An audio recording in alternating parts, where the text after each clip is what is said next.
and go. So problem is, a certain gas has a volume of 150 ml at 425 torr and 20 degrees Celsius.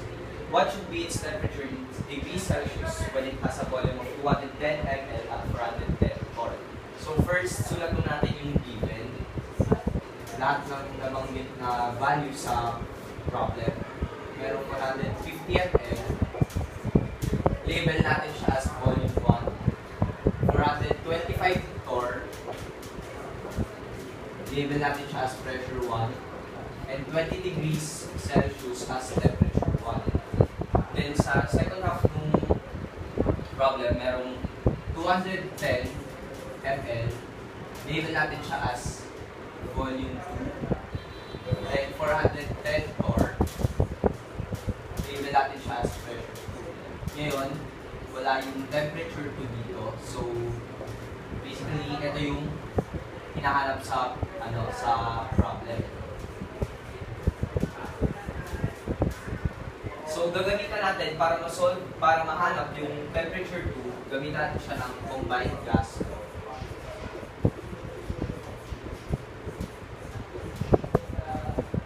And yung formula niya is P1 over T1 is equal to P2 over T2.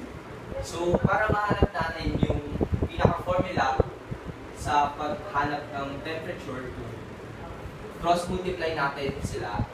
So, T1 times T2 is equal to P2 times T1. Since dito, meron kang P1 and P1, andito na yung hinahanap natin eh. So, divide natin siya.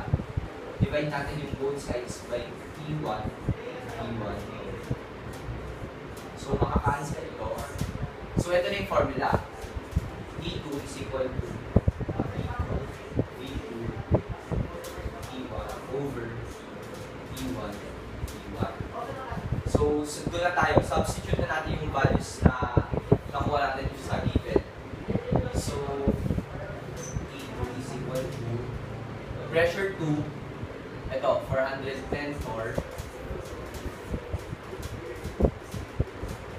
Volume 2, 210 ml. Temperature 1, 20 degrees Celsius. Pero hindi natin gagamitin yung 20 degrees Celsius na value kasi dapat sa gas laws, required na tayo na dapat ang temperature natin is absolute. So, kailangan natin siya i-convert to Kelvin. So, lagyan na natin siya ng plus 273.8. Then, all over. Pressure 1, 425 torr. Then, volume 1, which is 150 ml. So, ito na talaga yung main solution. Kailangan natin yung sagot.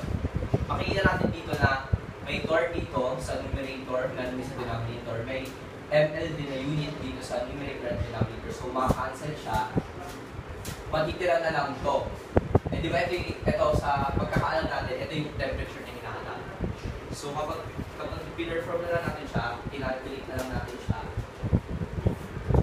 lalabas na yung numerator natin is 25,114,215. All over 425 times 150 ml, meron siyang 63,750. So, hindi pa ito yung sagot.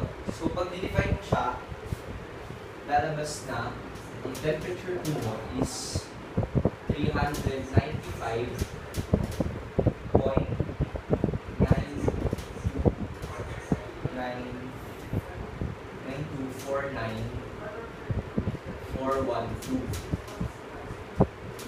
Kelvin. So, ito yung temperature 2. Pero, ang sabi din sa tanong is, what should be its temperature in degrees Celsius? So, para ma-convert lang natin siya into Celsius by subtracting 273.15. So, ang temperature 2 niya is 122.7